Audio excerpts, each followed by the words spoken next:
I was approached by TuneTrack about doing a drum library for their Superior Drummer program. They sent me some of their software, and yeah, I was pretty excited to do it. I happened to see Randy at a friend's party, and he had asked me if I had heard about Easy Drummer and Superior, and he said he had this project in mind. Ryan Vicadol, who was the original drummer in Nickelback, he's a great drummer. You know, he's one of those crazy drummers that you have to kind of pry off his drum kit because he just won't stop playing. You know, it's every drummer's dream to, you know, let's go into this beautiful studio, just drums, and have one of the world's best engineers mic everything up, and you just get to play.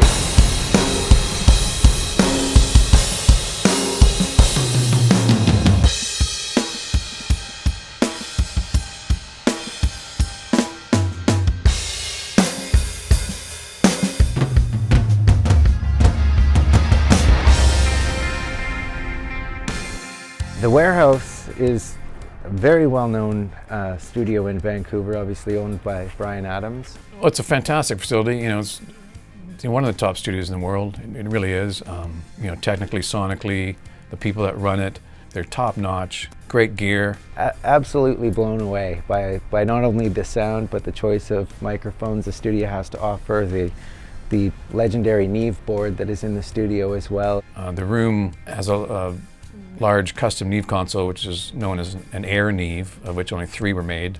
They were made by Neve for George Martin, and it's just a fantastic sounding console. I mean, you could choose almost any mic on any instrument and you put it up and you're like, wow, it sounds great. As far as the drums are concerned for this session, I've played AOT drums now for probably the last 10 years. AOT is a local company that's based here in Vancouver.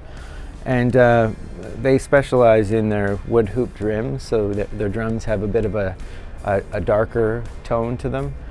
And so I had quite a few kits from there from my previous touring that I'd done in the past.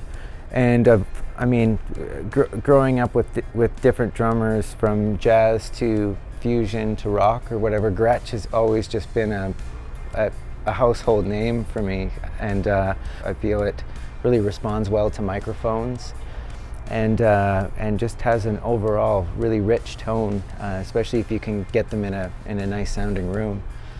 And then along with that, a lot of different types of snare drums I wanted to bring in. Just for example, a Jeff Ochiltree 2002 snare drum that's melted down. The shell has been pasty 2002 cymbals have been melted down to create this shell, and it gives the drum a very unique tone.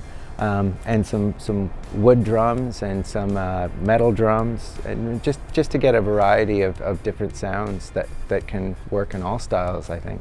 When we set up the drum kit, it's a very large room, so we put the drums actually in one of the ISO booths and left the doors open to the big room, and we deadened the ISO booth off quite a bit. The idea being all the close mics on the drums would not have this huge room leakage in them. They would be a little more dry. And then all the big room sound was obviously out in the room. In the end, I'm not sure how many tracks we used in record, maybe 24 or so, but with the difference in all the tones and the rooms, and you know, with the close mics, the high overheads, the sort of the thick thumpy kick room, the mid rooms, the far rooms, there's the 2 different tones of the mono rooms. There's enough variation that the end user can make it into almost anything he wants. I think this project has made me really be aware of not only where a microphone is on the kit, but how delicate the tuning of a drum set is. The relationship from your intervals between your toms, and the relationship between the kick and the snare drum, to make sure everything is speaking. And just, I've learned so much just over the whole entire recording process on what microphones do and what you're trying to achieve when you put up close mics and ambient mics, and miking a drum set and sound engineering and all that is still an art form. I used to think it was more on the science side of things, but after being here and seeing Randy do what he does and seeing what you guys do, it really shows me that it's a true art form. Oh, it was really a lot of fun, because always when you're recording drums, it's for an artist, it's for a song, it's for an application. So it has to, the drum sound you get has to be in context to the music that the drums are going to be a part of, obviously. But we didn't have that constraint here. It was just get a big, massive drum sound, and just let it stand on its own.